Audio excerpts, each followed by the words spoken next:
Welcome back to your Feel Good Breakfast Show, Expresso, right here on SABC 3. Hope you're getting that feel good vibe in. Now, we are just past the halfway mark for the 2018 16 Days of Activism for No Violence Against Women and Children campaign, which received an official launch at the SABC M1 studios in Auckland Park. Now, Mosa Kaiser attended the event to get the lowdown on how the SABC Foundation and programming are getting involved and getting the knowledge out there.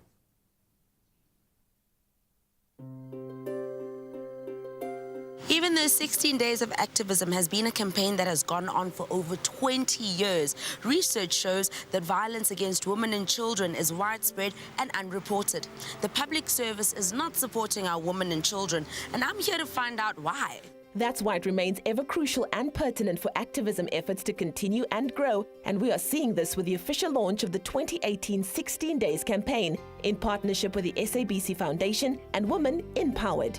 Iris, why is the 16 Days of Activism such an important thing to the SABC Foundation? I think one of the tragedies of abuse, sexual abuse, is that people don't speak out, women don't speak out, men don't speak out, and we're hoping through this campaign that people find their voice so that the perpetrators can be brought to book. What will happen during these 16 Days of Activism for the SABC Foundation? All our platforms across television, across radio, we'll be talking about it, we'll be having the right conversations with people and giving people an opportunity to share their stories. I think that's the important thing, is that we want you to feel a sense that you can share your story and that your story can be heard. I think the hashtag for this year is Hear Me Too, and we want to be able to hear people. I think today is important because now we're launching the campaign and we are providing a masterclass for women, because I think one of the things that we need to do is empower women, that they need to know in the situation what can we do to protect ourselves.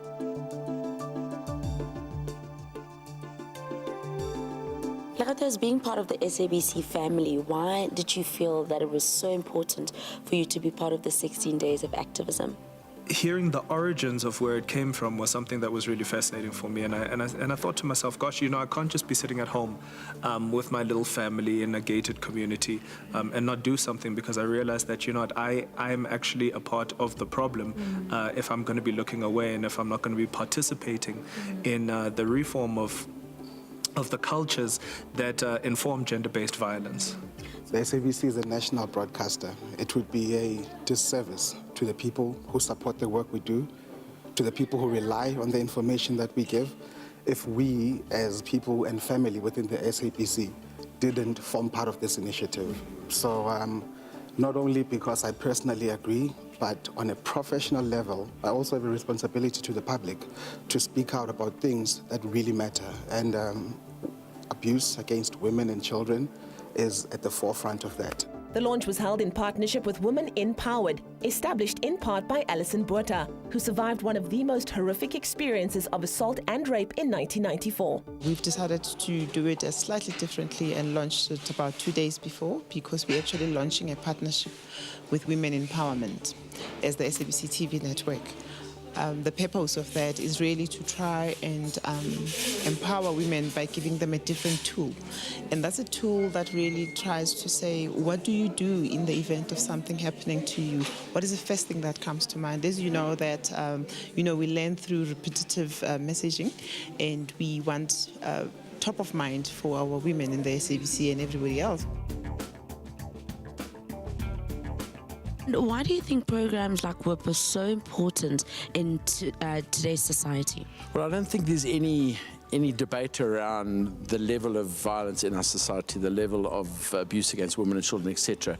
But I believe that every woman needs to know what they're realistically capable of in a life or death situation. So our philosophy is completely different. It's about giving people the ability to make a choice when they find themselves in a threatening situation.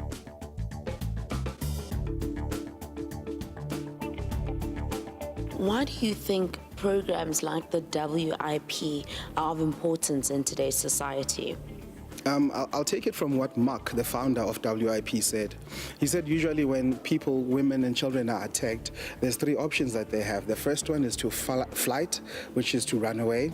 The second one is to fight. And the third one is to do nothing, act on default. Now, if you haven't been trained on how to fight, then you're only left with two options, which is to run away or to stand still. If you are in a position where you can't run away, then you are left with a position where you are a victim.